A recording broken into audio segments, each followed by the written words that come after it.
keluar di tanggal 2 November, saya teridentifikasi positif. Sebelumnya saya hanya merasa seperti orang mau flu gitu, tapi tidak ada slam, tidak ada batuk, seperti orang mau flu aja pusingnya.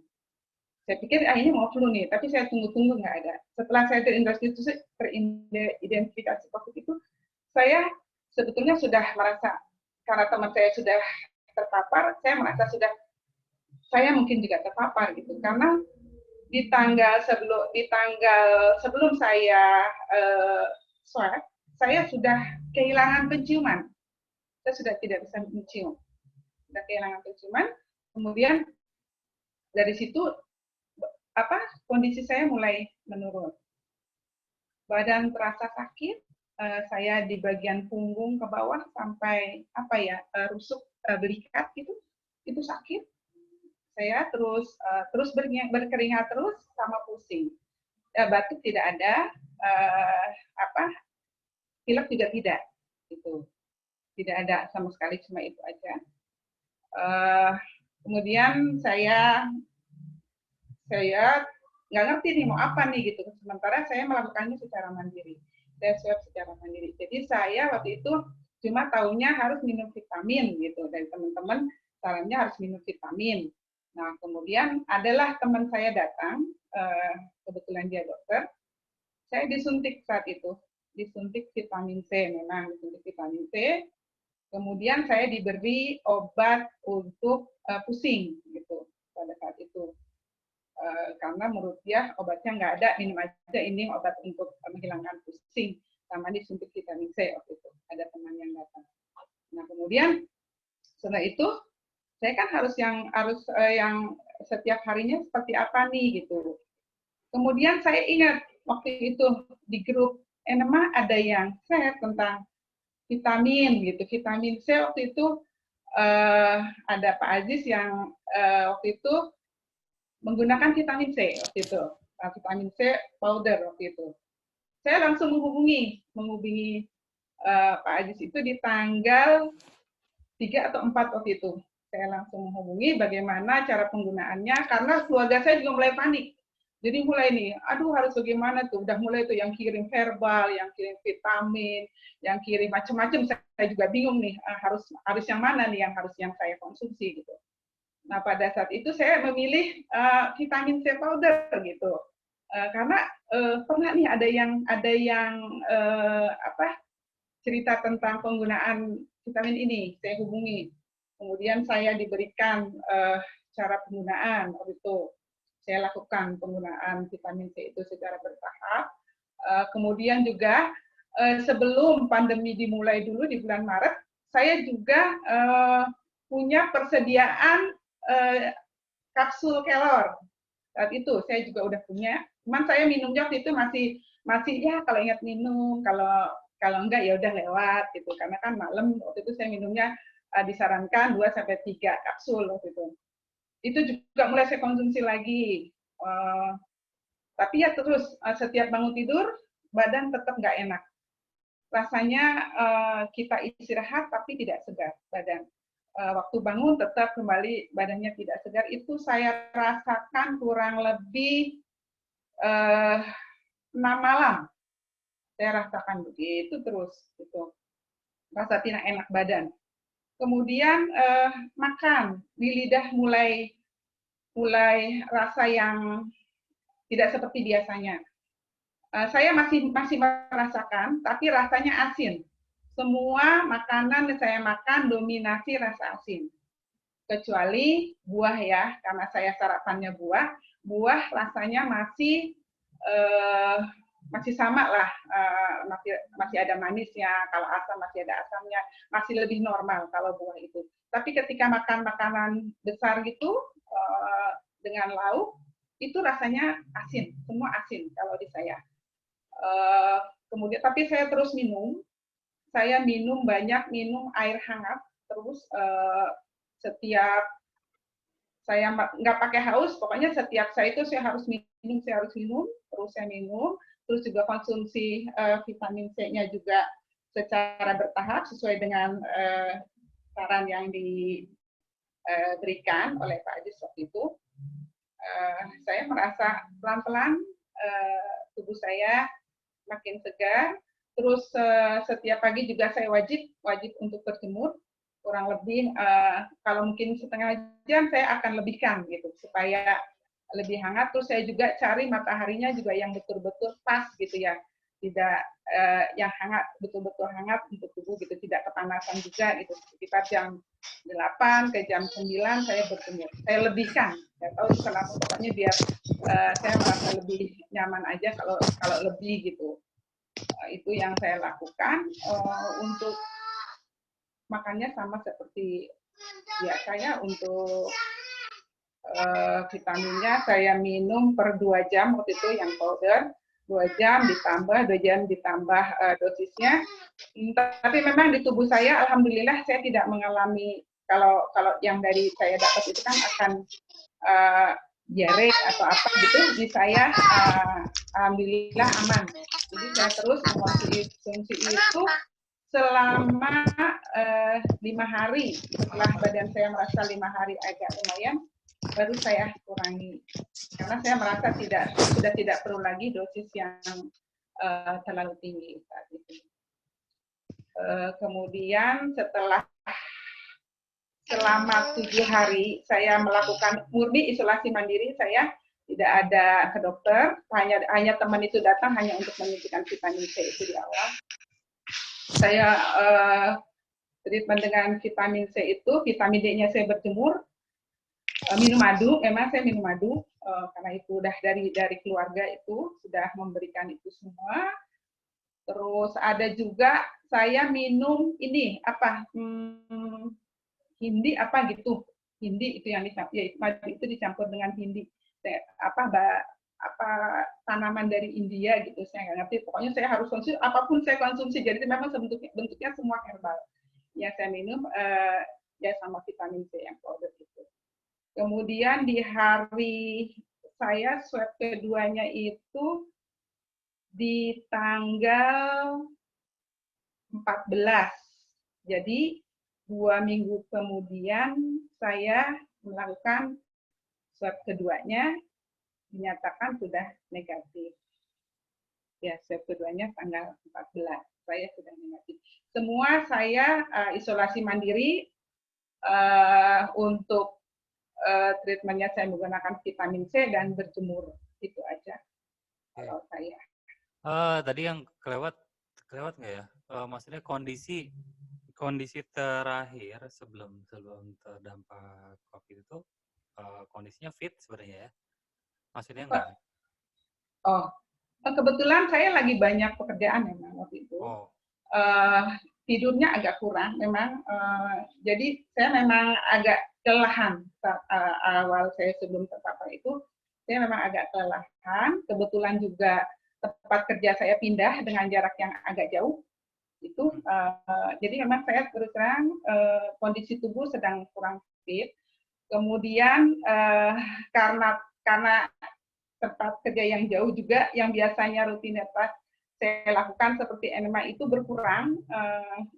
Biasanya saya lakukan seminggu 2 kali, ini terlewat gitu ya, yang untuk enema. Dan kemudian alhamdulillahnya Pak Ajis waktu itu mengingatkan, lakukan enema terus gitu.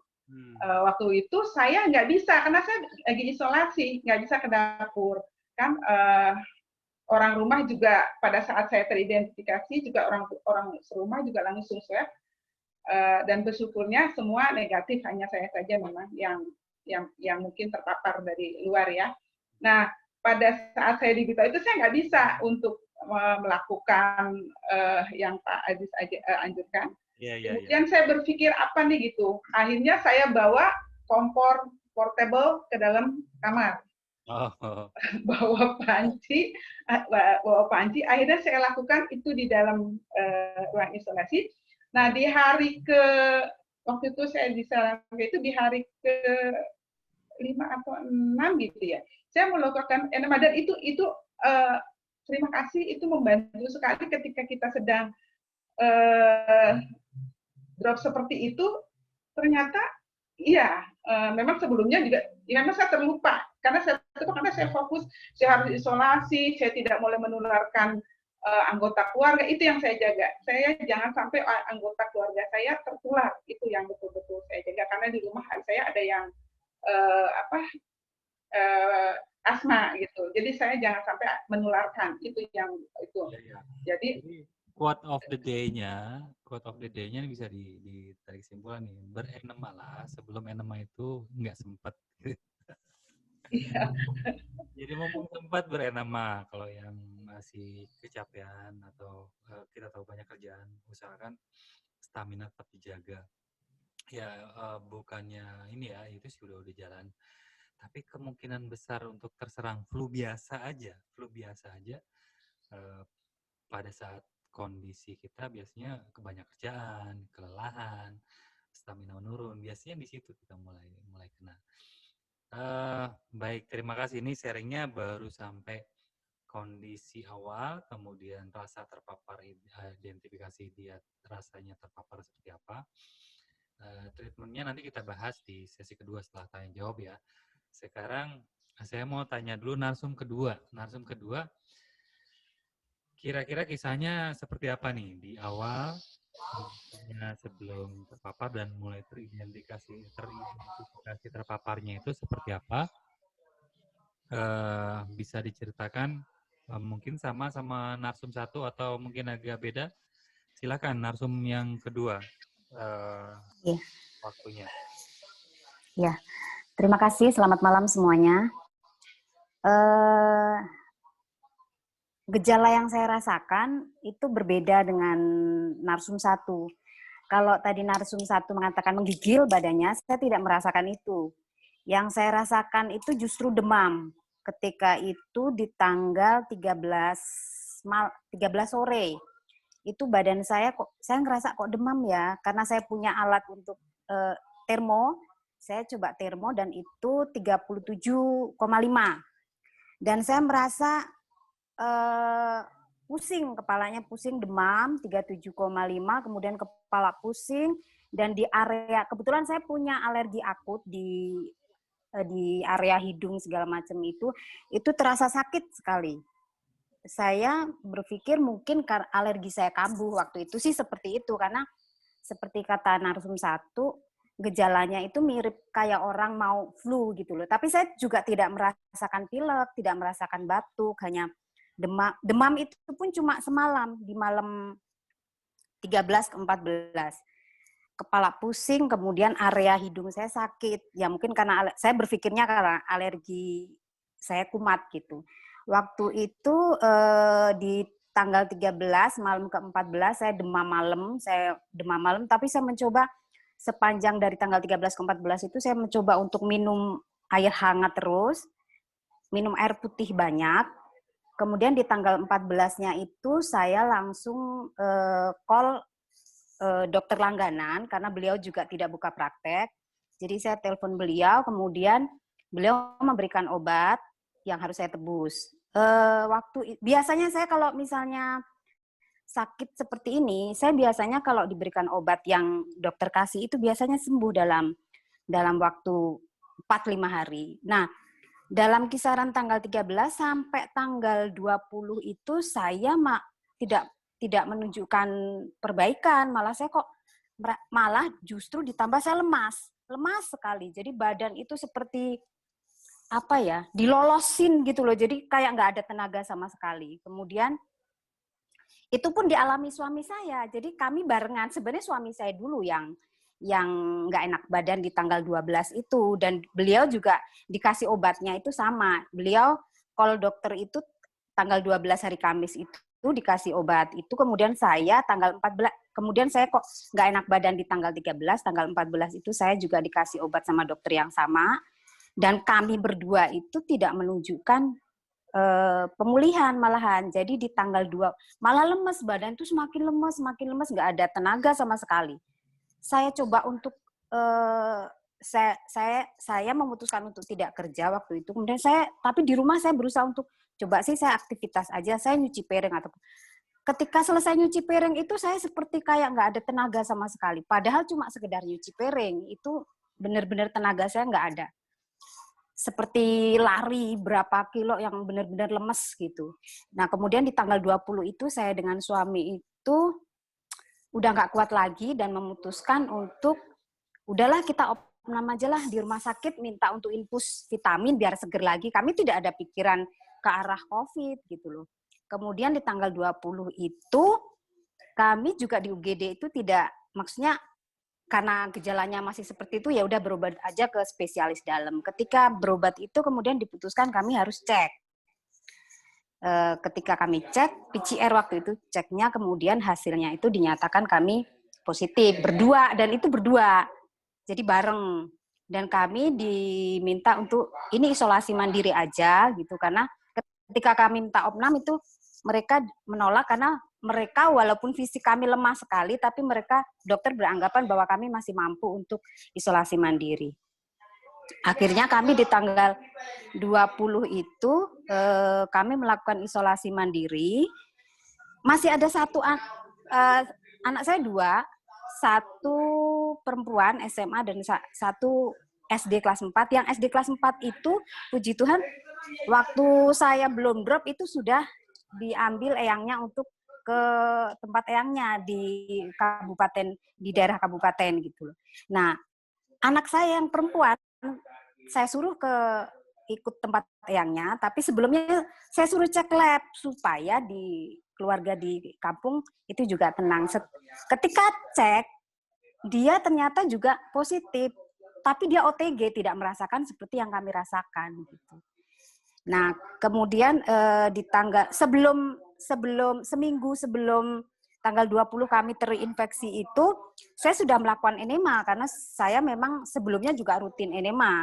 Saya udah 3 tahun enema dan saya biasanya per 2 hari sekali itu enema. Tapi di minggu pertama ketika saya belum cek lab itu, saya enema itu, saya merasa badan saya semakin lemas gitu loh. Kemudian saya memutuskan untuk oke, saya off dulu deh enemanya gitu. Kemudian ketika proses isolasi mandiri itu, saya japri Mbak Sani, ini kenapa ya kalau saya pengen enema lagi misalnya, saya takutnya lemes lagi gitu. Jadi daripada saya kenapa-kenapa, saya japri sama Mbak Sani, kemudian beliau memberikan cara-cara seperti ini, akhirnya saya ikuti dan puji Tuhan setelah ini rutin Mbak, kalau bisa rutin pokoknya tiap hari gitu dengan asupan ini. Dan saya bersyukur ketika saya lakukan lagi enema rutin yang tadinya justru saya stop karena badan saya lemes sekali itu, ya sudah saya rutin tiap hari enema dan puji Tuhan dengan asupan yang seperti vitamin segala macam, pola makan segala macam. Akhirnya puji Tuhan di tanggal 24 kami berdua itu hanya membutuhkan waktu 4-5 hari untuk pulih. Jadi ketika itu saya dan suami ya udah kita berenema lagi Mas tiap hari gitu loh. Akhirnya ketika kami berenema itu dengan olahraga tetap itu puji Tuhan di tanggal 25 itu kami sudah mulai lemesnya hilang segala macam. Belum sepenuhnya hilang, tapi itu tetap bisa kami rasakan nggak seperti lemas yang di awal gitu loh. Kami tetap jalan, kami tetap berjemur dan asupan makanan, minuman. Saya selalu minum air hangat. Kemudian saya selalu makan telur rebus tiap hari. Kemudian vitamin yang diberikan ke dokter itu vitamin 1000 mg, kemudian kami diberikan antibiotik, kemudian saya pribadi diberikan obat untuk alergi hidung dan pereda nyeri. Itu aja.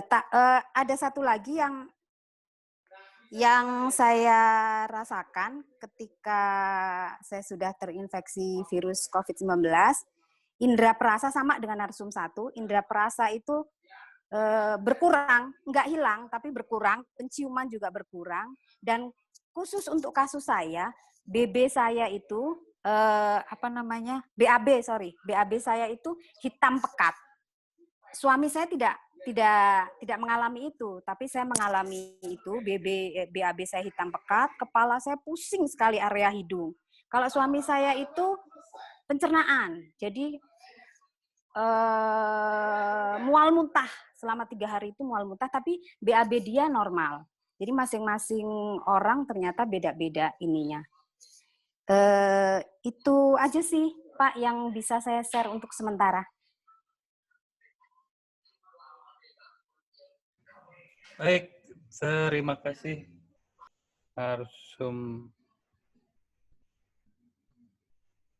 Narsum 2 tadi ya. Tadi ada info dari Bang Omri, suara saya kecil. Sekarang gimana kira-kira Bang Omri? Tes. Bagus tuh, sudah bagus. Oh, udah bagus. Oke. Gini yang bagus. Tadi tuh sempat kecil. Oke. Tadi saya pakai speaker ini terus takut feedback, jadi saya pakai headphone. Oke. Narasumber kedua tadi udah dipaparkan ya Bang ya, cerita apa kondisi yang dirasakan, dan ternyata ada sedikit beda dengan narsum 1 ya.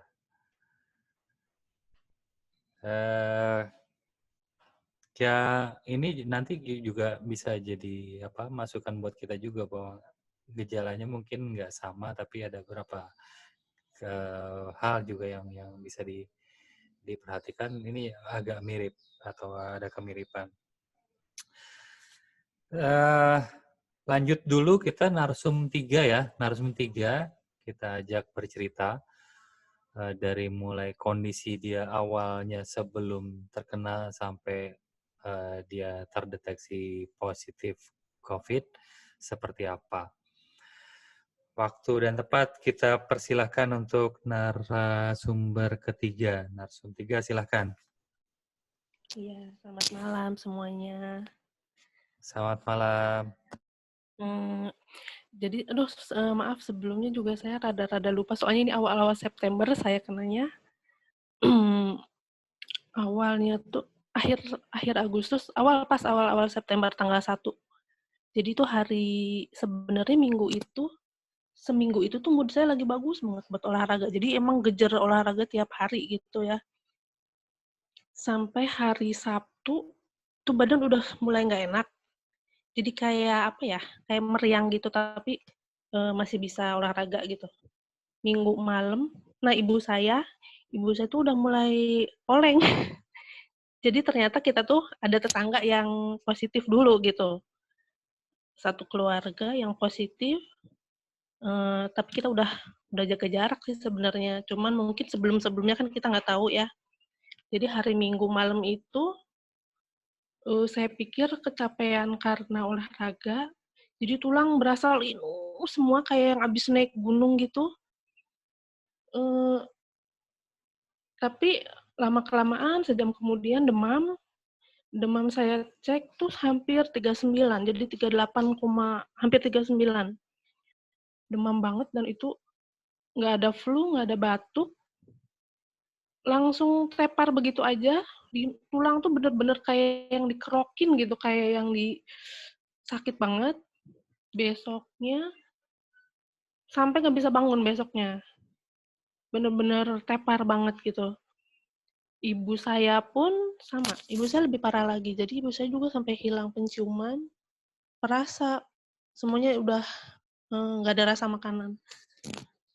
Jadi kita bener-bener langsung isolasi 3 hari itu, bener-bener di rumah, nggak ngapa-ngapain dan nggak bisa nama juga. Saya emang bener-bener nggak bisa bangun karena kita di rumah berdua. Adik saya juga, kebetulan adik saya lagi nggak di rumah gitu, jadi untungnya masih bisa selamat gitu.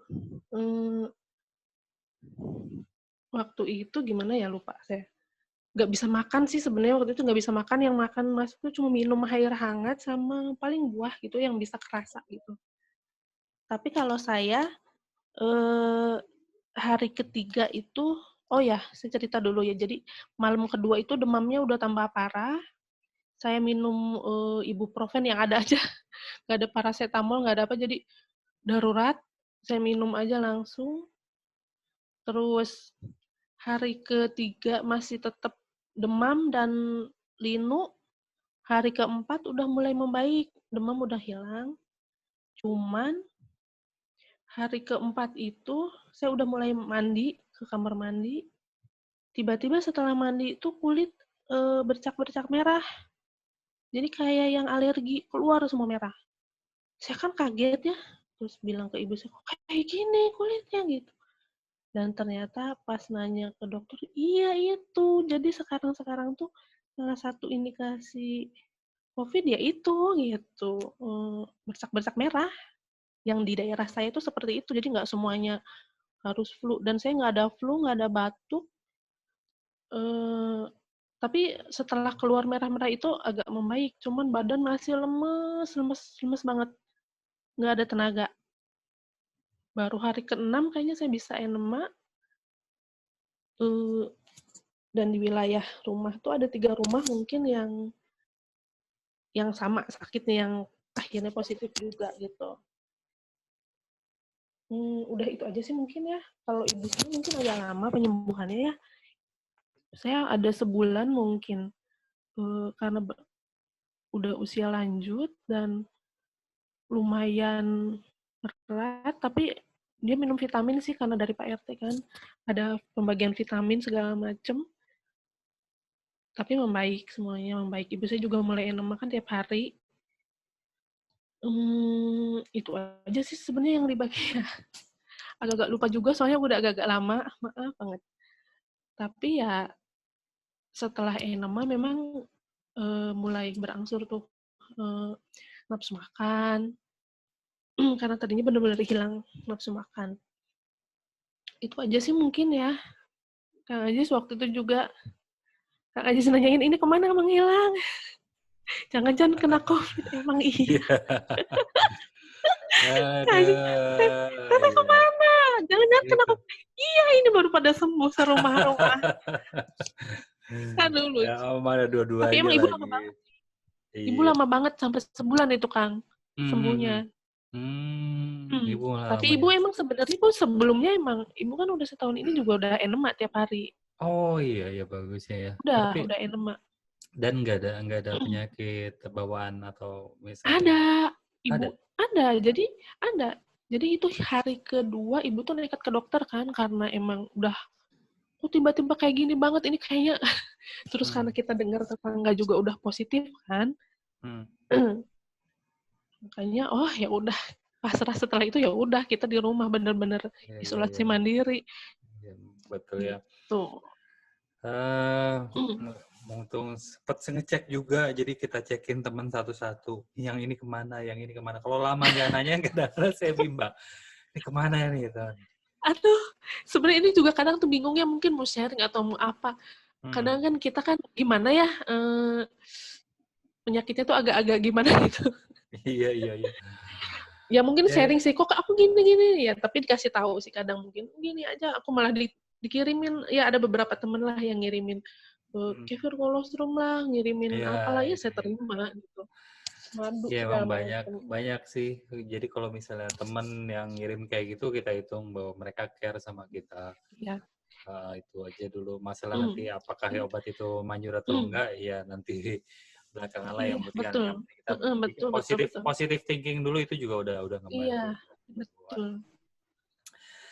Baik, ini udah tiga-tiganya nih membuka kisah mereka sebelum terpapar.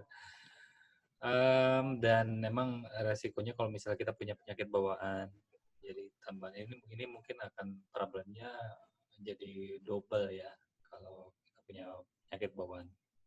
Nah, 3 narasumber sudah cerita, semoga teman-teman sudah nyimak semua, dan sekarang kita buka waktunya untuk kalau ada yang mau bertanya ke salah satu narasumber dari 3 ini, saya kasih kesempatan untuk mengangkat tangannya. Kalau yang mau bertanya, klik raise your hand ya, atau sekarang saya unmute dulu semuanya.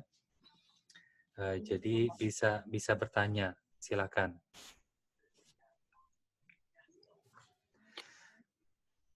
Jika ada dari member yang mau bertanya langsung.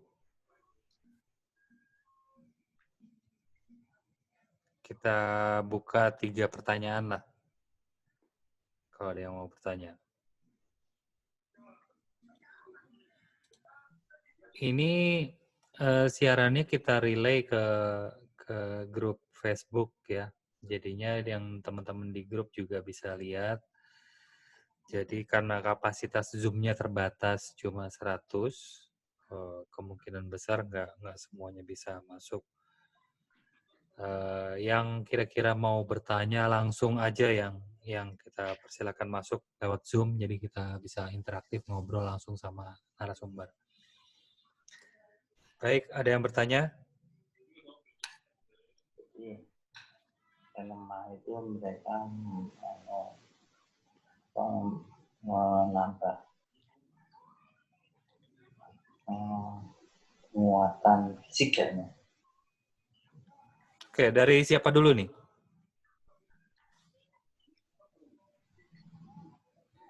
Sebutkan namanya yang mau bertanya.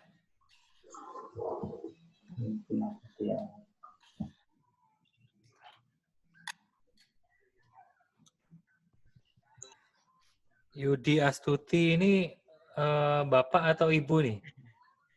Kayak suami istri. Oh, suami istri. Suami istri beneran? Betul. Nebak aja. Oh, nebak aja. Suaminya Yudi, istrinya Astuti gitu. Oke, kalau enggak,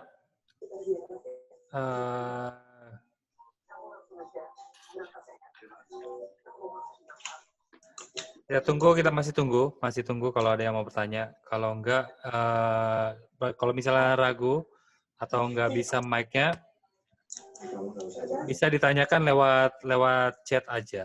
Bisa kolom chat-nya digunakan, tanyakan aja di chat. Nanti kita jawab di sini.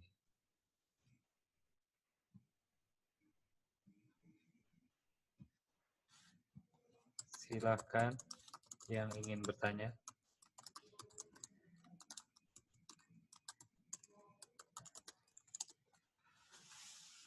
Ini seputar mengidentifikasi bagaimana sih kita bisa mengidentifikasi awal kalau bahwa saya tuh kena.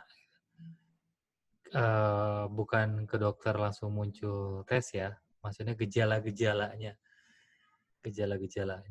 yang bisa ditanyakan mungkin. Yang saya resume dulu ya. Oke, di resume dulu dari Teh Sani, silakan.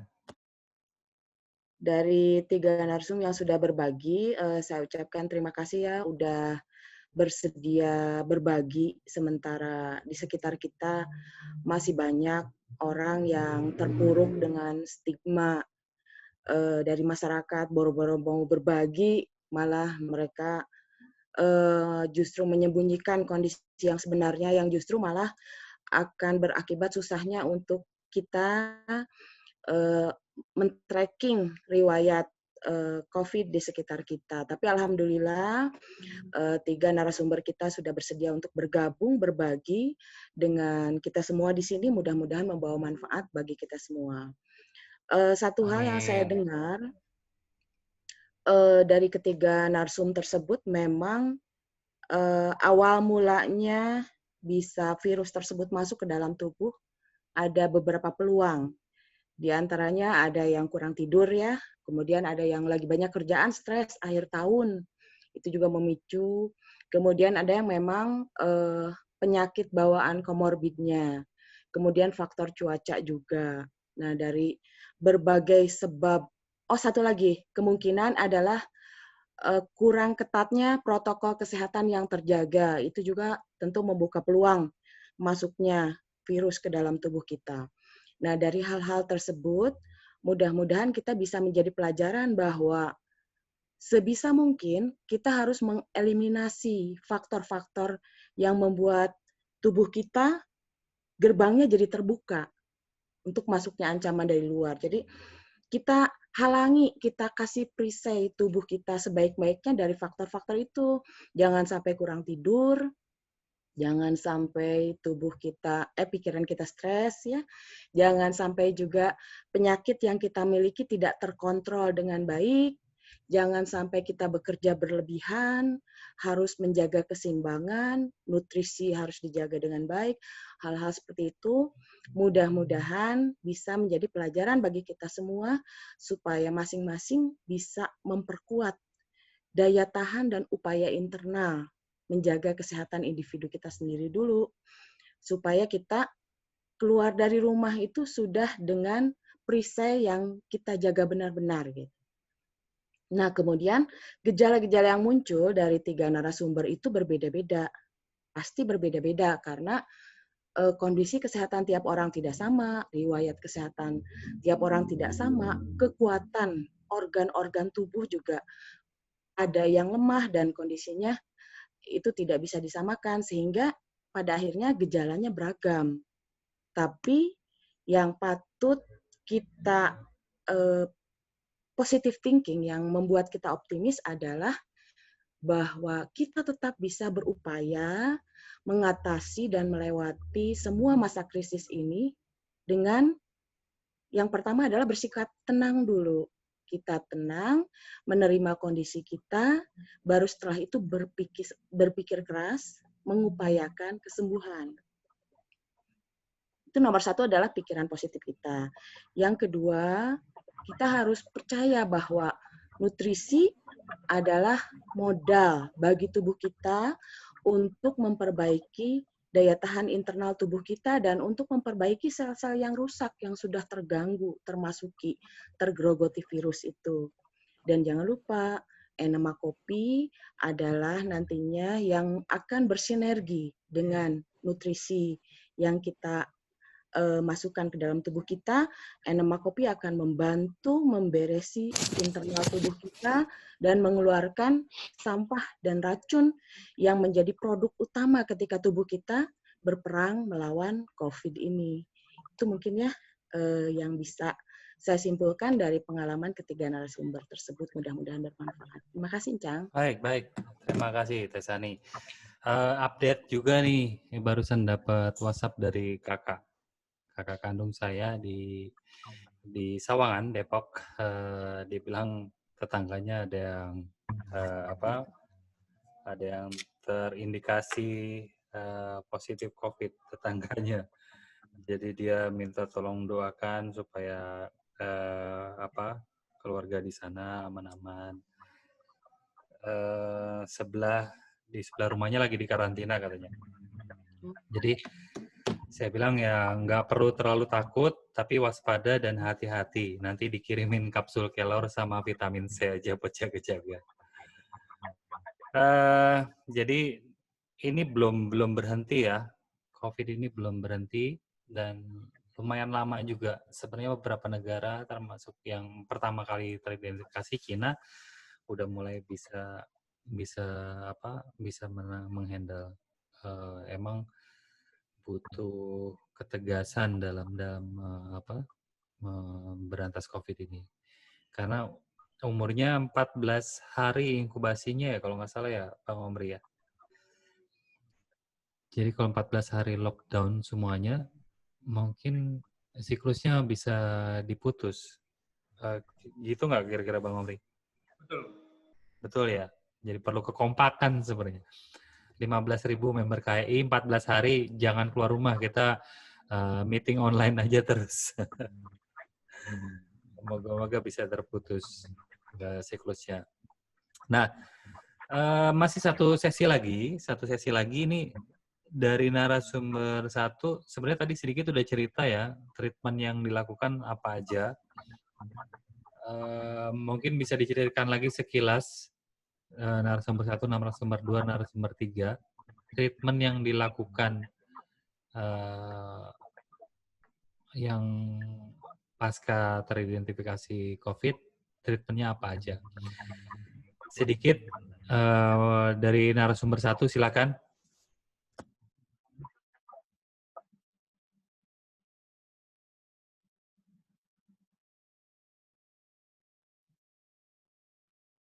Narasumber 1 masih monitor? Iya. Masih monitor kan? Iya. Oke. Oke. Terima kasih. Cerita sedikit mengenai penanganannya. Penanganannya apa aja? Iya. Selama saya karantina mandiri, yang utama saya lakukan adalah konsumsi vitamin C, dosis sesuai yang Pak Aziz kirim, yang direkomendasi Pak Omri juga ya. Jadi saya itu dapat sel itu karena saya langsung teringat dengan vitamin yang powder lebih bagus gitu. Saya pakai itu. Kemudian pastinya nutrisi, sayur buah saya perbanyak. Kalau buah memang saya dari pagi saya bangun tidur minum lemon hangat. Kemudian sarapan sampai jam 12 saya jam 11.30 saya makan buah.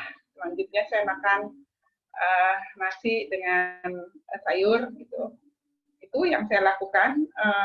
Vitamin C-nya tadi diminum bertahap. Kemudian saya juga malamnya minum kapsul kelor itu. Saya minum itu juga. Saya air hangat sama dengan tadi narasumber 2. Saya tidak minum air yang biasa, tapi saya selalu air hangat minum. Kemudian ketika saya kehilangan penciuman, memang saya menggunakan kayu putih untuk mengukur apakah saya sudah bisa mencium kayu putih ini. Kalau saya sudah mencium kayu putih ini berarti penciuman saya sudah normal. Gitu. Jadi saya gunakan kayu putih untuk untuk mengukur diri sendiri, ukuran untuk diri sendiri saja. Kalau penciuman saya sudah kembali normal. Itu saja yang saya lakukan. Saya berjemur setiap rutin, wajib itu. Selama saya karantina, saya pagi itu wajib berjemur di jam 8, kadang jam 8 sampai jam 9. Kalau saya karena pekerjaan akhirnya dilakukan dari rumah, kadang-kadang jam 9 saya baru berjemur. Sebisanya saya, tapi saya harus berjemur. Karena saya tidak mengkonsumsi vitamin D. Saya dari berjemur. Oke, mulai bisa namanya tuh hari keberapa setelah diidentifikasi? Hari kelima saya mulai enema karena Aziz kan bukan hari kelima, hari ketujuh. Karena hari itu saya buat saya itu masih tidak memungkinkan untuk saya bisa keluar dari kamar gitu untuk mengambil perlengkapannya. Jadi itu di hari ke-7 dan itu saya tuh diingatkan, kan memang saya selama saya banyak bekerja itu terlewat enema saya gitu. Jadi banyak skip gitu karena ya saya pernah melakukannya setiap hari, tapi yang semenjak saya banyak kesibukan berkurang karena kan butuh waktu ya, kalau pagi, kalau malam juga, sore juga saya juga kayaknya waktunya lumayan ya kan, kita harus punya persiapan. Betul. Memang saya agak keskip nih enemanya ini. Nah, jujur. ketika saya dinyatakan terpapar, saya malah nggak ingat yang terpikir itu cuma saya harus istirahat, saya harus minum vitamin, saya harus makan nutrisinya baik gitu. Tapi ketika saya bertanya dengan Pak Aziz, jangan lupa ya namanya juga dilakukan. Itu saya mulai, oh iya ada yang kelewat gitu. Makanya pada saat itu, aduh gimana caranya nih? Saya kan yang biasa melakukan untuk diri sendiri ya, cara memasaknya. Itu kan saya melakukan sendiri gitu, nggak pernah dibantu gitu. Makanya akhirnya saya berusaha, ya saya harus melakukan ini lagi gitu. Ya karena memang seperti Pak Aziz bilang, saya tuh kalau mau flu aja nih, biasa-biasa, ada tanda-tanda yang mau flu, saya langsung enema itu plong gitu, hilang gitu. Jadi ya emang enema itu bikin kita seger ya, sepanjang hari gitu ya. Itu langsung deh saya minta pokoknya dibawakan kompor portable, terus panci saya, semua peralatan saya, pokoknya taruh di depan pintu gitu, karena saya tuh biasanya dilayani makan depan pintu gitu. Nanti kalau udah disemprot disinfektan, orang boleh ambil gitu, keluarga boleh ambil gitu. Ini juga, nah saya minta, terus akhirnya saya berenema di dalam kamar gitu, saya masaknya juga kan, artinya juga saya usahakan untuk aman di dalam kamar ya. Itu saya lakukan enema akhirnya tuh di hari ke-7 itu sampai terus akhirnya. Itu benar-benar terasa banget gitu ya, karena saya sebelumnya melewatkan itu ya. Itu tuh benar-benar saya berkeringat, saya mulai segar, saya mulai badannya enteng, mulai enak, itu terasa sekali. Oke, baik. Akhirnya saya sekarang jadi, oh iya ternyata saya rutinitas yang biasa saya lakukan selama ini. Baik. Terima kasih narasumber 1. Ya, saya sangat mengerti sekali dengan banyaknya kesibukan dan upaya NEMA. Itu bukan cuma member KAI aja ya, termasuk admin juga kayaknya kayak gitu juga. Termasuk saya juga kayak gitu. Jadi kadang-kadang seminggu cuma 1 kali, malah ada kadang-kadang seminggu suka skip NEMA karena saking sibuknya. Karena saking sibuknya emang nggak sempat lagi, udah bangun itu mesti langsung start, run, terus pulang udah kecapean, tidur udah akhirnya nggak NEMA. Jadi kalau misalnya saya ngingetin, nanti tolong bantu ingetin saya juga gitu, buat supaya saya juga mesti ingat jaga stamina di sela kesibukan. Dan itu emang hampir semua orang sih ngerasain ya, pada saat kesibukan kita lupa untuk menjaga stamina. Oke, lanjut narasumber kedua. Terima kasih narasumber 1. Narasumber kedua, mohon cerita sedikit mengenai penanganannya yang dilakukan setelah teridentifikasi positif COVID. Silakan narasumber kedua, masih monitor. Iya, terima kasih Pak. Untuk treatmentnya sama dengan narasumber 1, saya juga mengonsumsi vitamin, kemudian yang diberikan dokter lah antibiotik, kemudian pereda nyeri, seperti itu saya konsumsi. Kemudian untuk asupan pola makannya, saya juga sebelum terkena COVID ini, saya sudah menerapkan pola makan tanpa minyak, kemudian tanpa tepung, kemudian tanpa santan, tanpa gula. Jadi saya makan rebus-rebusan aja tanpa yang saya sebutkan ke atas itu. Jadi itu juga yang mempercepat, saya meyakini itu juga yang mempercepat pemulihan saya gitu loh. Jadi ada beberapa kasus yang itu lama pemulihannya. Saya ketika teridentifikasi tanggal 20, terinfeksi di tanggal 20 November itu, saya hari kelima itu udah merasa fit, merasa normal, ya walaupun belum sepenuhnya normal gitu. Tapi saya merasakan itu dari pola makan yang memang sebelum terinfeksi itu saya sudah jalani, kemudian juga olahraga rutin sebelum terinfeksi. Saya juga tiap hari itu saya selalu olahraga jalan 3-4 kilo itu setiap sore tanpa terlewati, kecuali memang hujan atau memang saya benar-benar kondisi tubuhnya sedang tidak fit. Selagi itu tidak hujan dan saya kondisi fit, itu selalu rutin tanpa jeda, tiap sore saya selalu jalan 4 kilo. Kemudian enema kopi yang pasti, enema kopi saya rutin 2 hari sekali. Oh ya, saya lupa juga menginformasikan bahwa saya juga penderita hepatitis B. Jadi faktor saya enema kopi itu dulu 3 tahun yang lalu itu karena saya mempunyai virus hepatitis B itu, kemudian ada informasi dari teman, kemudian saya rutin untuk enema kopi itu. Untuk treatment yang selanjutnya, seperti kata Mbak Sani tadi, dari segala macam yang saya sebutkan, pola makan, vitamin, olahraga, itu adalah enema kopi, itu adalah pikiran positif.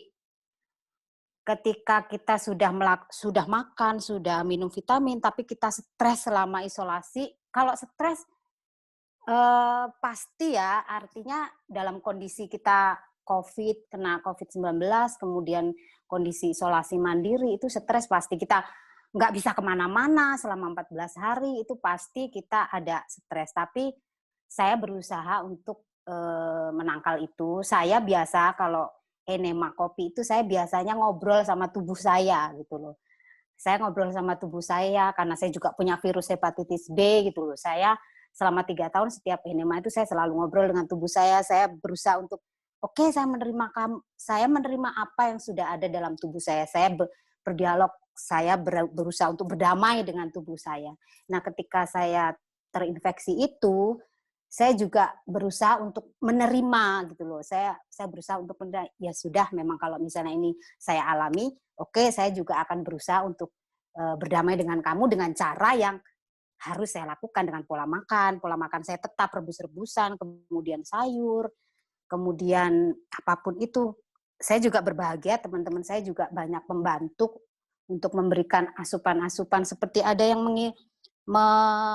memberi saya kapsul Cina, herbal Cina, ya sudah itu juga saya konsumsi.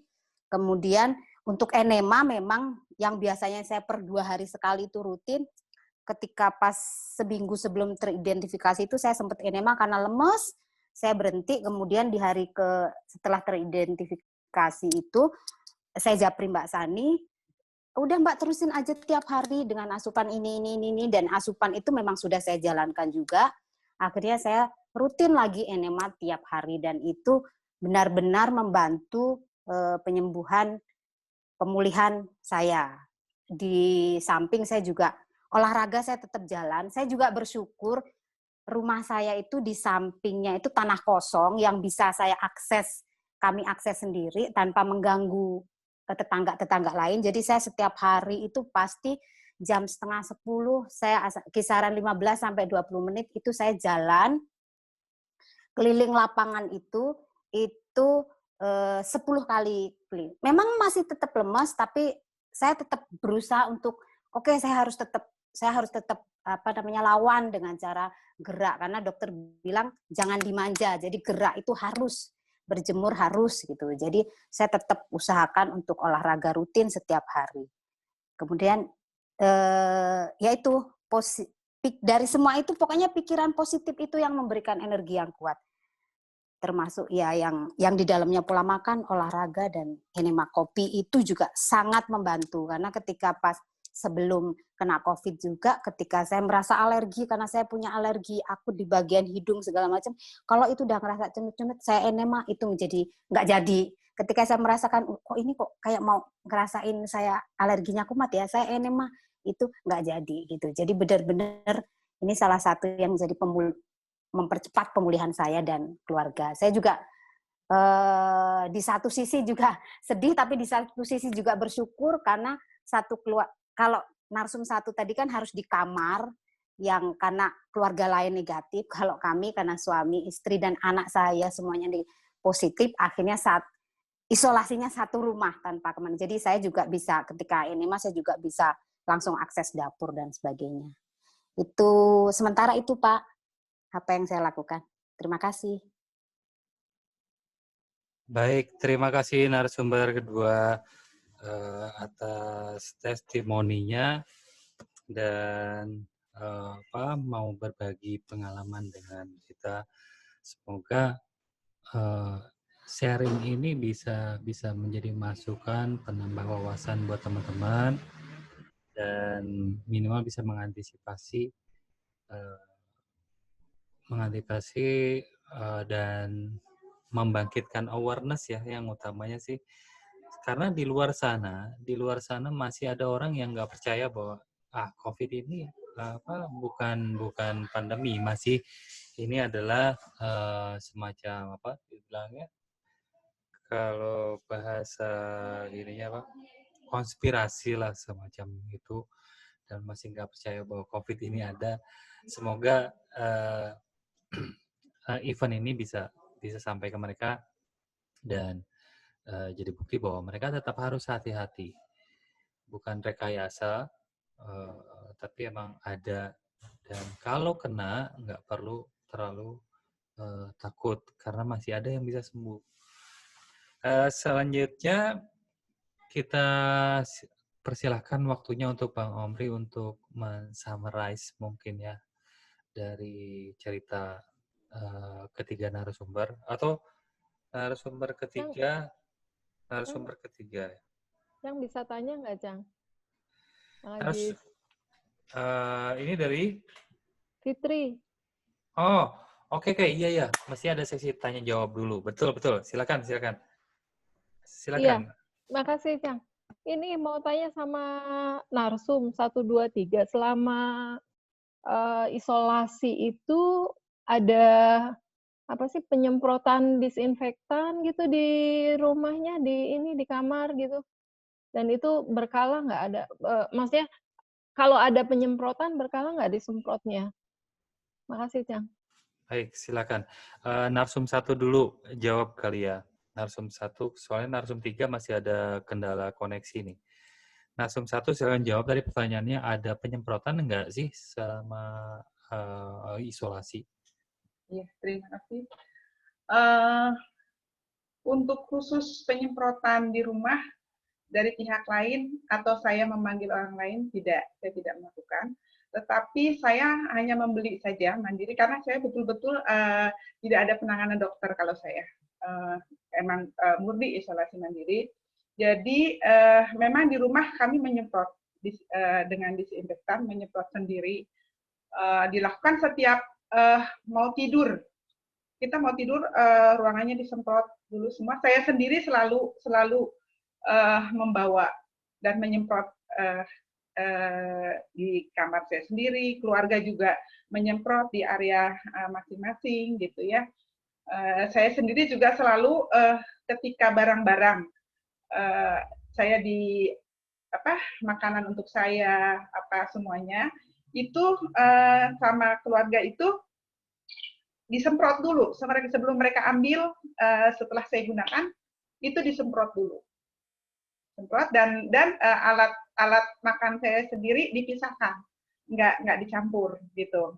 Tapi ketika mengambil, ketika saya dilayani oleh keluarga ya, dengan protokol yang meminimalisir terjadinya penularan ya, menggunakan sarung tangan, yang saya sentuh juga disemprot, terus juga keluarga juga menyemprot area rumah, area kalau sendiri itu ada di kamar sendiri untuk yang secara keseluruhan mulai dari dapur semua disemprot. Tapi disemprotnya secara mandiri. Biasanya itu dilakukan setiap hari kalau saya sebelum tidur gitu. Disemprot kayak semacam pengharum ruangan gitu aja sih. Tapi memang yang disemprotkan disinfektan. Kalau saya seperti itu. Meracik sendiri ya, Bu? Mbak? Tidak, saya beli yang ada di supermarket yang di botol. Oh, disinfektan, ya. Disinfektan, yang tersedia di ini apa? Yang gambar burung. Oke. Terima kasih Narsum 1. Narsum 2, kira-kira disemprot nggak selama masa isolasi? Kalau kami karena isolasi mandirinya bareng satu rumah, kami juga dari pihak lain juga tidak ada penyemprotan disinfektan. Karena kami mandiri juga isolasi mandirinya. Kemudian kalau di rumah juga tidak ada karena memang kalau Narsum 1 tadi kan ada campur sama keluarga dan keluarganya kan negatif sehingga isolasi di kamar. Kalau kami karena kami semua positif sehingga ya tidak ada penyemprotan. Paling kami antisipasi semprot sendiri aja misalnya kayak di gerbang karena kan setiap hari itu tetangga kan ngasih buah, ngasih makanan matang gitu, sayur matang gitu kan pasti dicantelin ya. Saya semprot sendiri aja disinfektan di situ. Kemudian kalau di rumah ya seperlunya aja. Tapi kalau misalnya yang total penyemprotan gitu sih nggak ada. Itu Pak, kalau dari saya. Baik, terima kasih. Jadi di Narsum 2 nggak ada penyemprotan ya. Kita kasih satu kesempatan lagi untuk bertanya. 3 pertanyaan lah. Tadi udah 1, Mbak Fitri. Bertanya ada penyemprotan nggak selama masa isolasi. Mungkin ada yang mau bertanya lagi, silakan. Sebelum nanti di summarize dan penjelasan dari Bang Omri. Ini ada Pak Didi mau bertanya ke siapa nih? Silakan, bentar. Saya unmute dulu ya.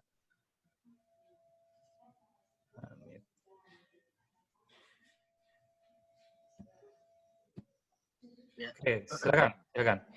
Boleh, Jang? Ya, silakan. Waalaikumsalam warahmatullahi wabarakatuh. Aduh, sorry, Jang. Enggak, sedikit aja, Jang. Gue juga pernah COVID nih. Jadi, mau sedikit ini aja ya. Jadi, mau sedikit nambahin juga pengalaman sedikit ngalamin soal COVID. Jujur, kemarin ketika pandemi di kantor ada 12 orang yang kena, dan selama ini kan ya jujur sih gue pikir kan kita ini kan di komunitas rata-rata kan yang boleh dibilang menghindari vaksin, kimia dan sebagainya salah satunya. Nah, kenapa kok ketika COVID ini kita jadi lupa dengan itu gitu loh. Artinya kita malah jadi ikut-ikutan dengan disinfektan, dengan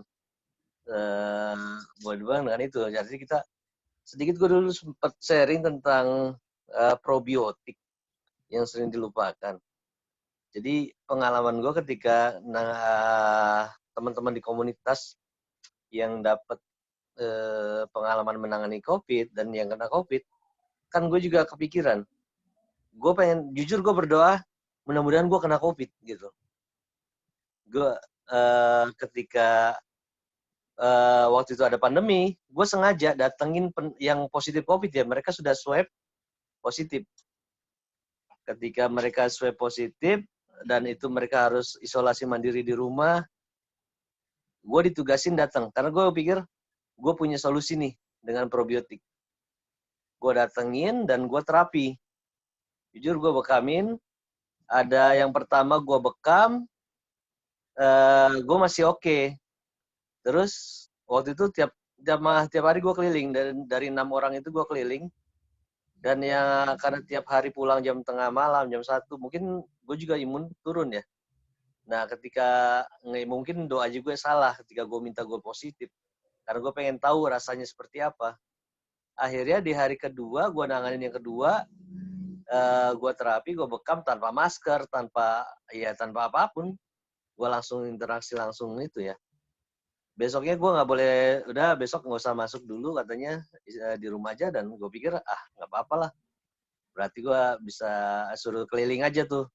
Dan terus waktu itu ternyata gue ngalamin malam tuh gue demam, panas tinggi, dan yang ngalamin lah semua tadi yang gejala-gejala narsum pada sebutan memang kayak gitu, hilang rasa, lemes, sampai tuh gue yang namanya sholat aja bangun tuh nggak bisa gitu.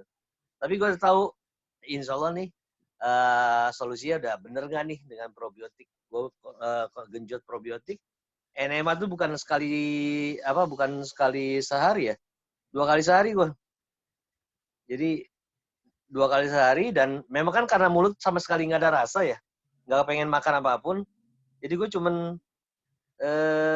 waktu itu air kelapa aja 3 butir, bahkan bisa lebih sehari. Genjot air kelapa, antihidrasi. Tapi itu alhamdulillah sehari gue lepas. Artinya sudah hilang demam dan sebagainya. Dan cuman kan tahu sendiri, anak-anak gue pasukan bukan 1-2, ada 5. Dan waktu itu anak bayi itu masih 1 bulan. Dan mereka nggak bisa dibilangin jangan deket-deket ya. Akhirnya tuh ada yang kena, dia demam. Tapi ya gitu, genjot probiotik, malam kena, panas, pagi udah biasa gitu. Itu salah satu sedikit sharing. Mungkin ntar gue jadi kelamaan dan gue jadi cuman sharing aja. Artinya kenapa enggak membuka diri dengan coba deh probiotik salah satunya. Gue ketemu salah satu kemarin, karena salah satu yang kalau mau nanti gue sharing, cuman gue nggak mau kontroversi, makanya gue memang diem-diem. Kita di komunitas nggak pengen frontal karena memang ngeri ya gimana sih, sulit menjelaskan secara publik gitu lah, pasti akan ditentang. Cuman coba deh cari tentang kenapa sih kok nggak salah gitu, jangan sampai, kan banyak efek samping penggunaan disinfektan tadi. Kenapa kita tahunya kan selama ini ketika virus itu dilawan dia pasti resisten.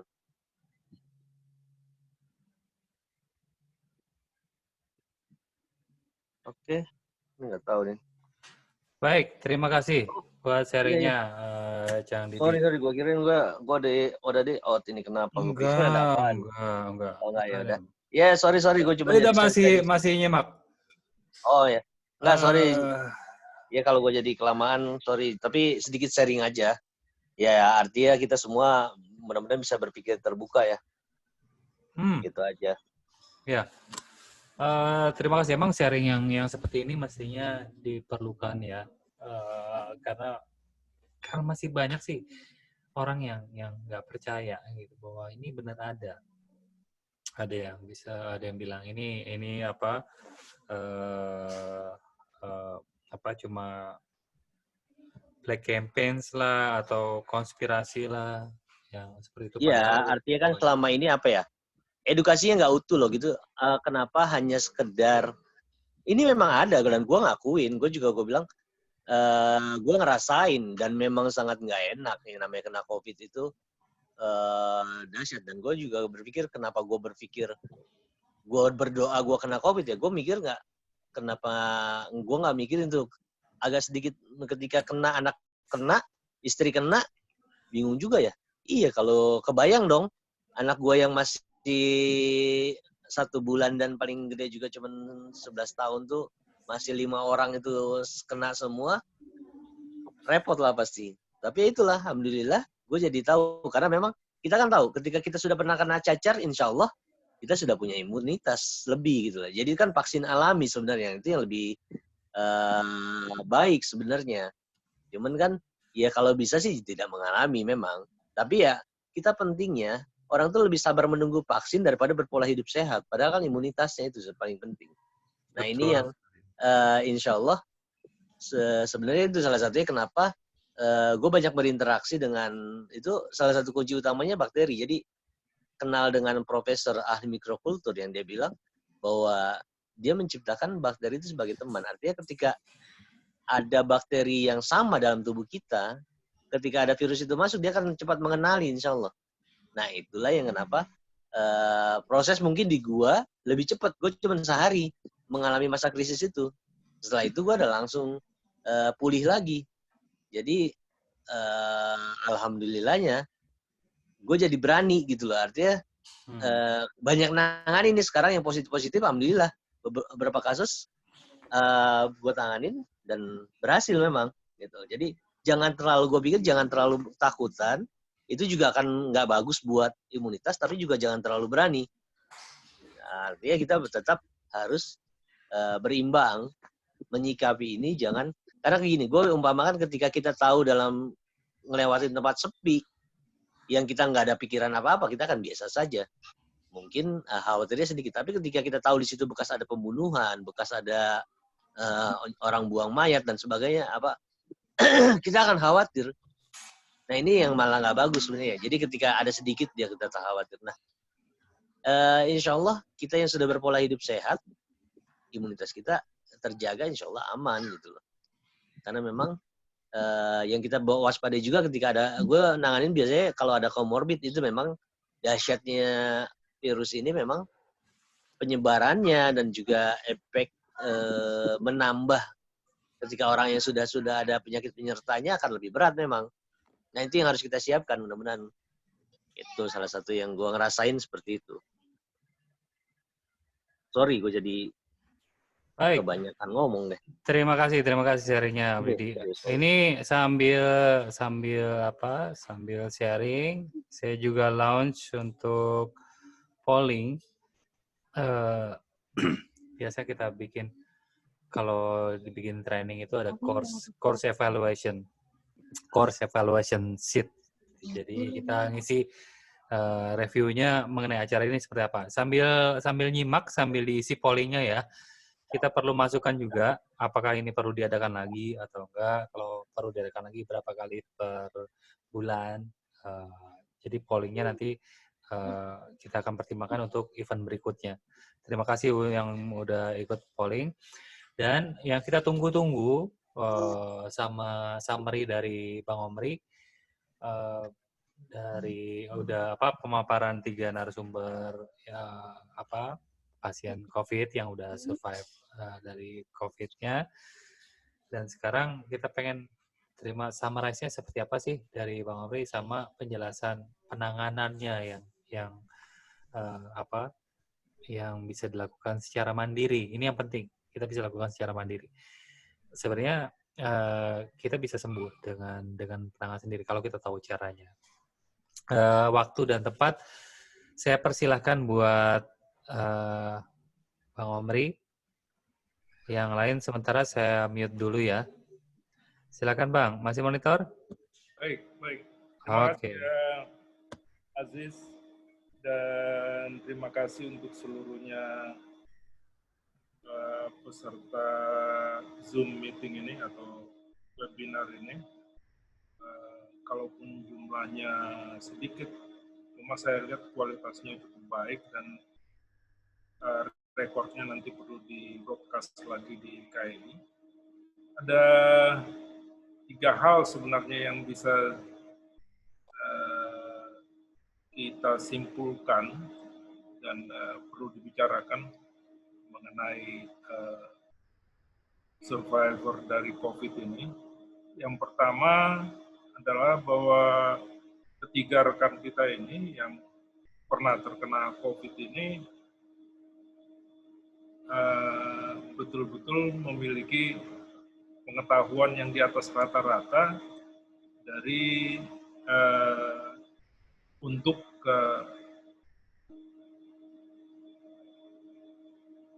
hidup yang baik, maksudnya dengan pola hidup yang baik, pola makan yang baik, dan itu sebenarnya adalah kuncinya atau apa namanya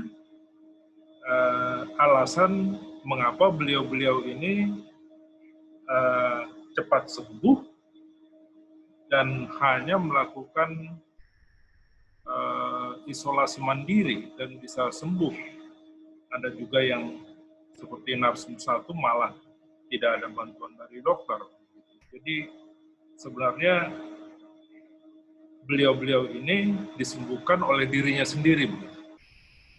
Itu yang sangat membanggakan dan menyenangkan hati, karena organisasi seperti KAI ini juga memang tujuannya itu, yaitu meningkatkan pengetahuan atau kemampuan untuk hidup secara sehat. Dan ini merupakan hasilnya. Jadi apa yang ibu-ibu alami tadi itu betul-betul adalah hasil dari pengetahuan ibu-ibu sendiri mengenai kesehatan. Jadi itu yang pertama. Kalau saya bandingkan dengan, saya sudah mendengar banyak cerita atau membaca cerita mengenai yang kena COVID begitu, seluruhnya hasil-hasil yang buruk itu memang terjadi karena kekurangan pengetahuan. Jadi begitu kena COVID, karena dia sendiri tidak tahu caranya hidup yang sehat, maka semuanya informasi itu tidak sanggup dicerna, begitu, ya kan? Jadi panik, tiba-tiba dapat banyak saran ini dan itu, tidak bisa memilah mana yang baik, mana yang tidak, dan akhirnya hasilnya tidak baik, dan itu yang banyak yang terjadi. Jadi syukurlah, saya pribadi sangat senang mendengar ceritanya tadi, dan itu perlu diberitahu kepada anggota-anggota kita bahwa pengetahuan mengenai kesehatan itu telah membantu rekan-rekan kita untuk sembuh dari pandemi COVID ini. Nah, itu yang pertama. Yang kedua, yaitu penanganan COVID. Saya sudah membuat artikel yang sedikit agak panjang sebenarnya mengenai bagaimana penanganan COVID yang saya tentunya sadur dari berbagai sumber. Di situ ada beberapa kategori dari substansi atau obat suplemen atau apa yang bisa yang dikategorikan sebagai yang bisa menyembuhkan, ada yang bisa membantu, dan ada yang bisa mencegah. Begitu. Jadi ini 3 hal yang berbeda tentunya. Dan 3-tiganya ini perlu diketahui dengan baik. Seperti juga tadi ada informasi dari Pak Didi mungkin tadi ya, mengenai probiotik itu tentunya itu sangat baik, minimal untuk kategori untuk mencegah ataupun membantu. Nah, sementara ini ada mungkin 5 atau 6 suplemen yang bisa, bahan yang bisa menyembuhkan COVID itu, mungkin tidak 100%, tapi mayoritas kelihatannya bisa sembuh. Nah, ada 3 hal yang saya tuliskan di sana yang sangat utama bukan karena dia terbaik, tetapi karena gampang untuk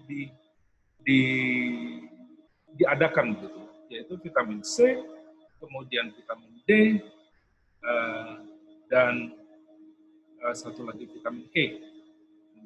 Vitamin C dan vitamin D ini kelihatannya sangat ampuh, dan saya sendiri punya pengalaman yang panjang dengan vitamin C dan vitamin D ini karena saya banyak membantu pasien-pasien yang kanker, dan itu sangat ampuh sekali untuk dipakai untuk membantu penyakit-penyakit yang kanker maupun penyakit-penyakit yang asalnya dari virus begitu. Nah, sebagai contoh di situ juga penanganan dengan vitamin C itu ada disebutkan megadose, dan saya lihat ini di chat juga ada yang menanyakan apa sih itu, bagaimana caranya membuat megadose.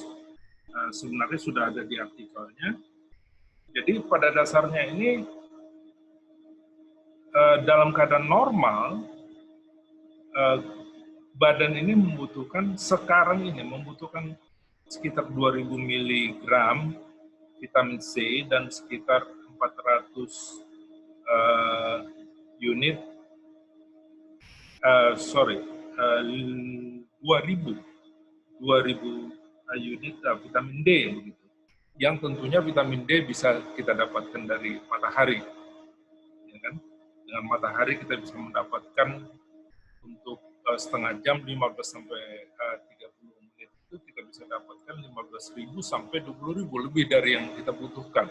Tapi kadang-kadang toh juga matahari juga tidak ada seperti belakangan ini, dan juga khususnya untuk orang-orang tua yang daya absorpsinya itu, daya penyerapan vitamin D-nya itu juga tidak terlalu bagus. Jadi soft gel vitamin D itu sangat membantu. Nah, itu dalam keadaan normal. Bagaimana dengan yang sakit, terutama yang terkena virus, begitu? Maka itulah yang dikatakan sebagai pemakaian megadose. Megadose berarti vitamin C-nya itu kalau dalam bentuk powder dia 20 gram atau 20.000 mg, dan vitamin D-nya itu sampai 10.000 unit. Jadi 20.000 itu tentu bisa dibagi dalam beberapa porsi, berapa kali makan gitu. Tergantung dari ketahanan perut. Karena ini agak asam, kadang-kadang memang juga orang bisa mencret gitu. Kalau dikasih katakan langsung 20.000 dia pasti mencret. 10.000 juga mungkin nggak tahan. 5.000 mungkin juga nggak tahan. Ya kan? Jadi itu mesti dicoba 3.000 dulu, kemudian 2 jam lagi dikasih, naikkan. 4.000 tahan nggak? Kemudian dinaikkan 2 jam lagi, 5.000 tahan nggak? Kalau dia di sana diare, mencret, begitu, maka berarti dia tidak tahan 5.000, diberikan pada 4.000. Pada 4.000 itu biasanya BAB-nya itu agak lunak. Nah, itulah dosis yang dipakai dalam sehari itu diberikan 5 kali 4.000. Nah, itu besar, jumlahnya besar. 20.000 itu sudah megadosis itu benar-benar antiviral. Sebagai contoh, tahun lalu itu istri saya kebetulan baru suntik vitamin C, IV lah, intravenous ya. Jadi diteteskan sekitar 10.000. Hanya untuk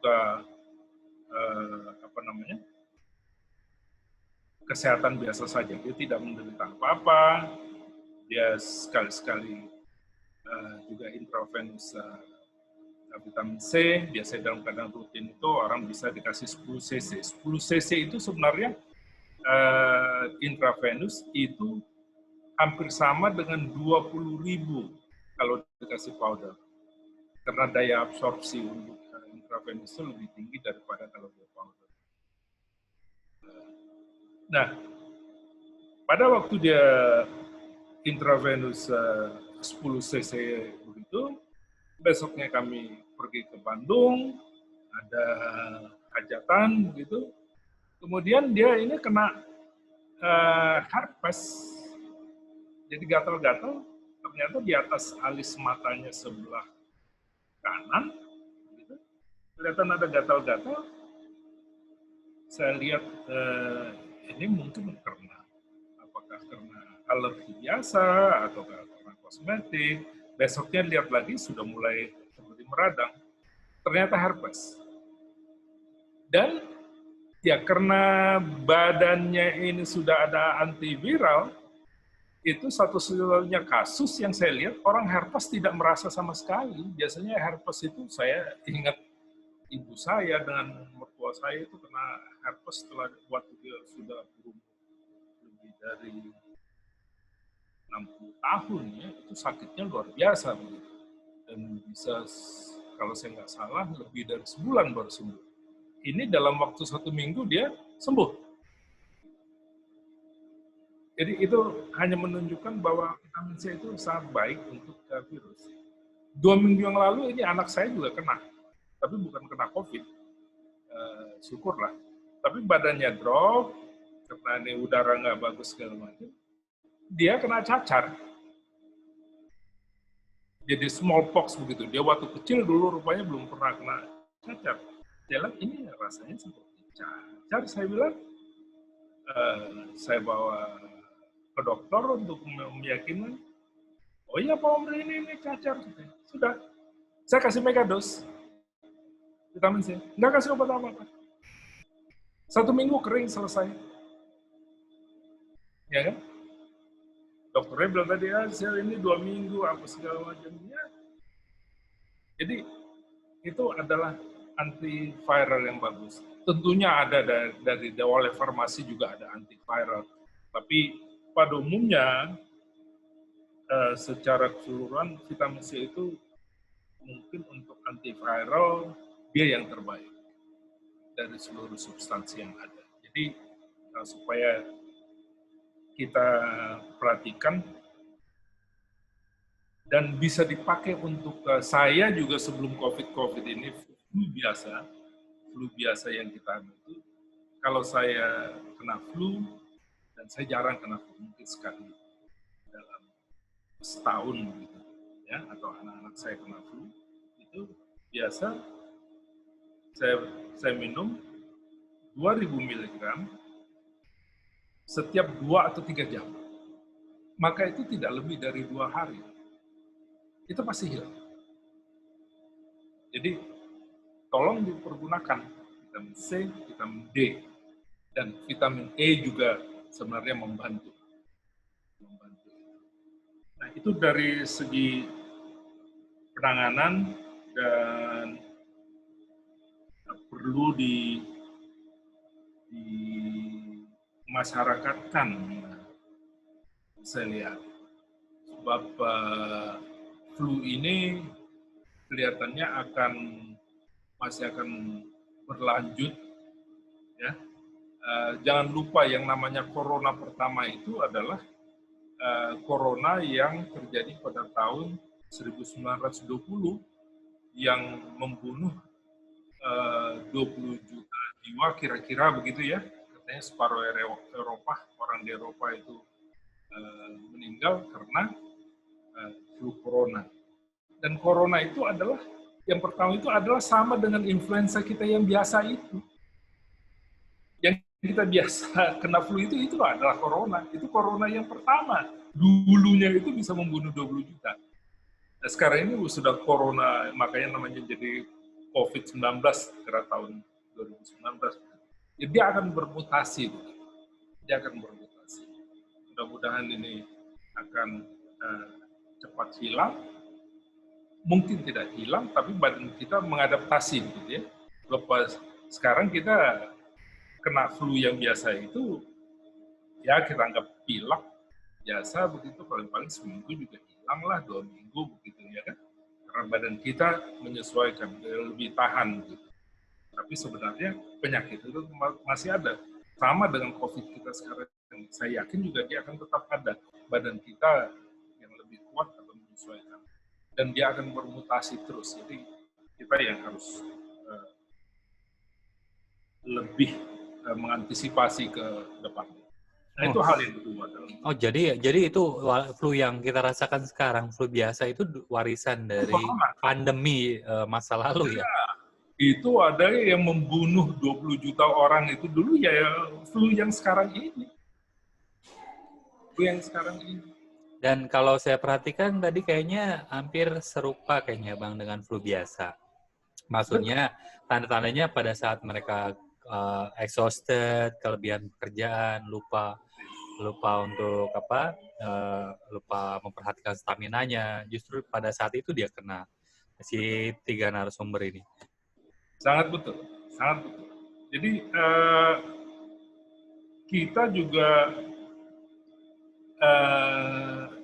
katakanlah member kita seluruhnya ini lebih aware daripada orang rata-rata, ya kan? Kita menjaga kesehatan kita ini. Tapi pada satu saat kita juga dengan kesibukan, dengan cuaca, dengan ini, waktu kita drop ada celah untuk mendapatkannya. Jadi kita harus tahu menanganinya juga, ya kan? Nah, hal ketiga yang perlu diketahui juga ke depannya. Tadi saya dengar mengenai apa namanya ini, mengenai vaksin. Saya terus terang orang yang tidak terlalu suka dengan vaksin. Namun dalam keadaan normal ya. Namun dalam keadaan sekarang itu harus dipertimbangkan dengan secara sehat. Dengan pengertian begini, vaksin yang sekarang ini, vaksin itu secara umum itu pertama, dia tidak bisa menjamin 100%. Ini vaksin Pfizer juga yang baru di-approve ini hanya bisa 95%. Itu sudah tinggi sekali. Vaksin yang di Korea kemarin itu yang sempat meninggal 20 orang waktu testingnya itu hanya bisa 65%. Jadi ada masalah keselamatan, masalah safety dari vaksinnya. Karena di vaksin itu masih tetap menggunakan metal, masih menggunakan bahan organik yang tidak etis dan segala macam dan lain-lain. Jadi banyak pro dan kontranya. Namun dalam keadaan pandemi sekarang ini, mungkin saya berpendapat memang harus dimasyarakatkan dengan baik, sehingga ada kita sebagai masyarakat memiliki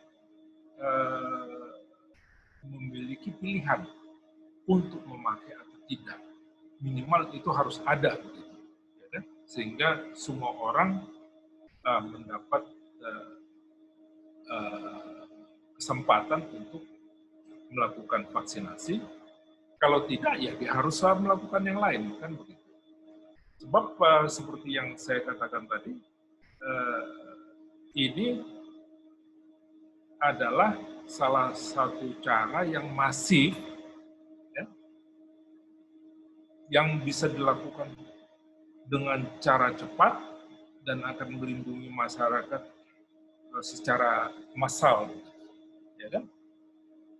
Misalkan lah, kalau saya bilang, wah ini NMA ini bisa loh untuk protect COVID-19 begitu. Bagaimana caranya kita mau ngajarin 250 juta orang di Indonesia untuk rame-rame NMA begitu kan? Dari segi praktikalitinya sangat tidak mungkin. Jadi vaksinasi itu adalah satu alternatif yang layak untuk dilakukan. Jadi pilihannya dua ya, Bang ya? Pilihannya dua. Kalau nggak mau vaksin, ya jaga kesehatan ya, dengan benar.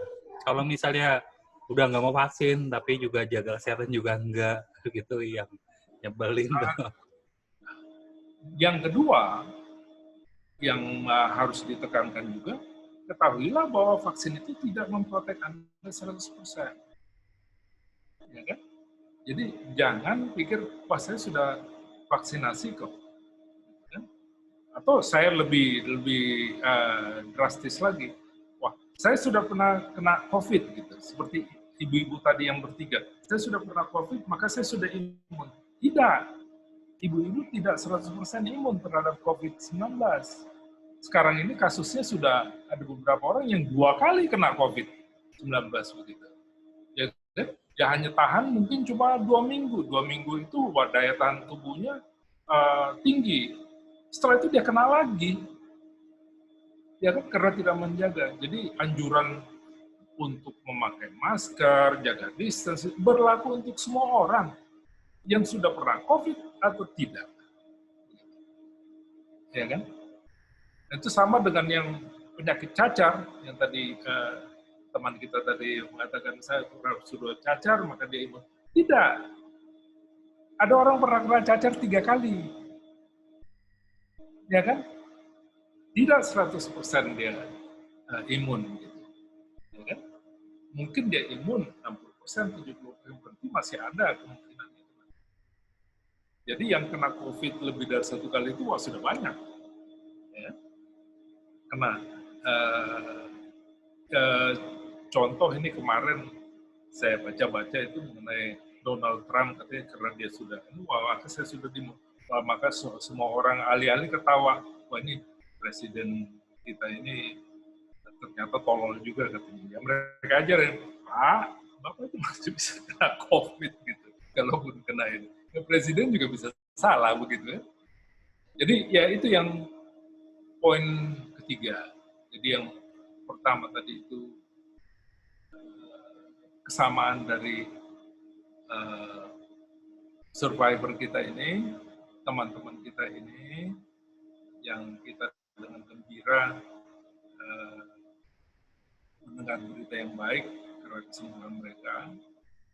Di beliau-beliau ini sebenarnya sembuh karena pengetahuan kesehatannya yang baik, jauh lebih baik dari rata-rata masyarakat yang lain.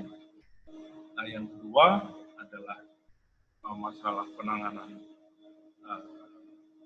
COVID tadi itu, dibaca saja lagi kembali, tentu itu hanya tidak seluruhnya ada di situ, banyak hal-hal yang lain. Dan jangan apa namanya terpaku dengan satu cara pengobatan saja. Itu sama ini saya belajar dari penanganan kanker. Jangan takut untuk mencoba sesuatu yang baru begitu, terutama kalau dia organik. Ya, banyak ada yang mencoba herbal, minyak kayu putih, coba saja, ya kan? Kecuali kalau itu obat farmasi, saya bilang, sebentar, hati-hati, jangan coba ditumpuk-tumpuk. Kalau dia bahan natural, organik, maka pengobatan yang bertumpuk-tumpuk itu tidak membahayakan atau minimal efek sampingnya itu sangat minim. Jadi kita bisa mencoba hal-hal yang baru yang kita dengarkan, tentunya dengan logika ya, logika dengan pengetahuan kita yang ada. Nah, itu yang kedua. Dan yang ketiga, ya ini kita tetap harus waspada, yaitu pertama coba memakai kesempatan untuk melakukan vaksinasi, dan bila pilihannya bukan di situ, kita harus tahu untuk menjaga kesehatan kita, dan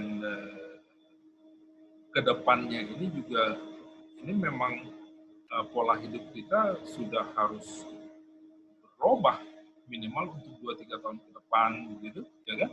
Kita akan sering-sering ketemu di Zoom, tidak bertatap muka, dan ini segala macam. Pola hidup kita ini jadi berubah kan, cara kerja kita juga berubah, semuanya berubah. Nah itu saya kira yang bisa saya utarakan. Saya kembalikan untuk Aziz, silakan. Aziz. Terima kasih Bang.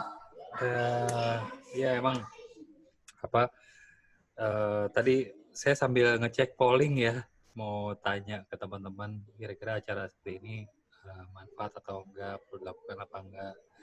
Jadi kebanyakan juga menyarankan diadakan lagi. Saya belum tahu seberapa rutin, moga-moga Bang Omri nanti nggak terlalu repot buat handle kalau tiba-tiba diundang event seperti ini lagi. Tapi emang masuk akal kalau sekian juta penduduk Indonesia sudah nama semua ya mungkin ya bagus ya, tapi kayaknya nggak mungkin gitu.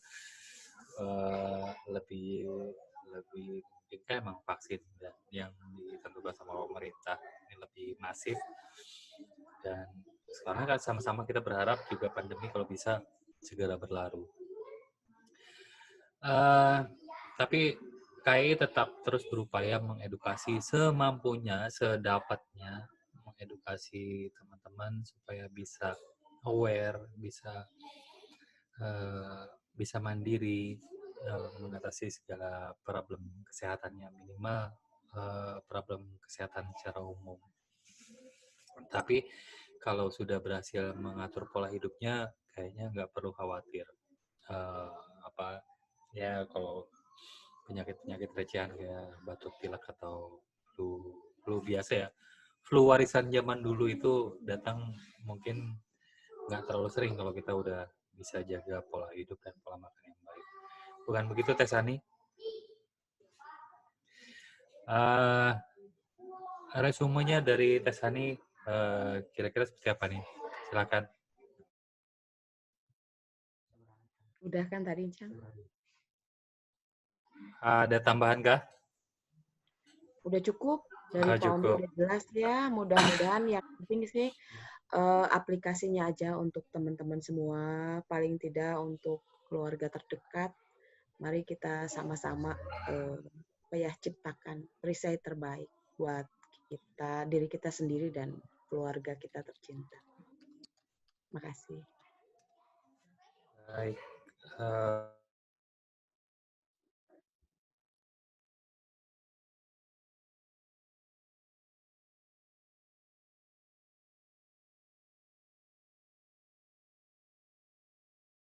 Oke, kayaknya waktunya juga udah lumayan larut malam ya. Meskipun sebenarnya topiknya belum habis nih kalau kita mau ngobrolin lebih lanjut. Saya sedikit mengingatkan buat saya sendiri juga. Pertama, jangan terlalu sibuk. Kalau sibuk, tetap perhatikan stamina, terutama masa pandemi seperti ini. Yang kedua, waspada, tapi nggak perlu terlalu takut karena takut atau panik atau kecemasan justru malah menurunkan imunitas yang akhirnya berbalik menjadi bumerang buat kita sendiri. Yang ketiga, yang ikuti himbauan pemerintah, pakai masker, sarung tangan kalau perlu, kalau misalnya masih keluar rumah. Kalau nggak perlu, jangan banyak keluar rumah kalau emang nggak penting banget. Ini lebih mengurangi potensi kita untuk terpapar. Jadi, ada baiknya untuk ke depan di rumah disiapkan kegiatan-kegiatan perumahan lah. Mungkin bisa bikin konten di YouTube atau di Facebook, video. Jadi perbanyak kegiatan di rumah untuk sementara ini. Kalaupun yang jualan kalau bisa masih jualan online. Selama internet masih terkoneksi, kayaknya masih ada peluang untuk kita bisa jualan. Apapun itu, semoga kita semua sehat-sehat selalu dan diberikan rezeki serta semoga pandemi ini segera berlalu dan kita bisa berkumpul lagi dan mengadakan gathering KI seperti dulu. Jam terakhir, terima kasih buat para member yang udah ikutan join di Zoom dan yang sudah memantau live eventnya di grup KI di Facebook.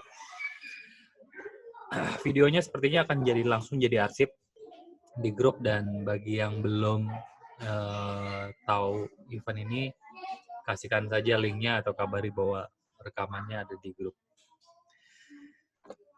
Terima kasih buat semuanya, semua narasumber 1, narasumber 2, narasumber 3 udah ke kendala koneksi. Terima kasih buat Bang Omri, Tesani, buat Kang Chandra, terima kasih buat semua. Semoga acara berikutnya kita bisa isikan dengan konten yang lebih menarik lagi. Akhir kata, Assalamualaikum warahmatullahi wabarakatuh. Waalaikumsalam.